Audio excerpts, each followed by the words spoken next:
Daming pera, pare. Namatay.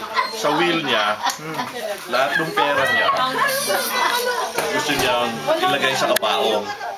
Ngayon, meron siya 5 anak. Wala na ba itong kamag-anak? Yan na lang, yan na lang. Pinulong siya nung nanay. Sabi niya, mga anak, halika kayo. Sabi niya, ang bili ng tatay niyo, pag namatay siya, lahat ng pera niya ilalagay sa kabaong. So yung panganay, sabi niya, wala akong problema.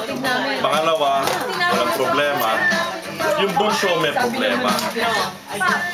Sabi ng bunso, Nay, sabi niya, masyadong mabigat pag nilagay yung pera sa kabaong. Mataba na si tatay, kalagay mo pa yung pera, baka hindi na natin mabuhat. Sabi niya. So sabi nung nanay, anong mo, kaya, anong solusyon mo? Sabi niya, isyuhan na lang natin ang cheque. Isang papel lang ka naman yun. Para pagdating niya sa taas, ikasin na lang niya. Hindi niya. Baka biglang naika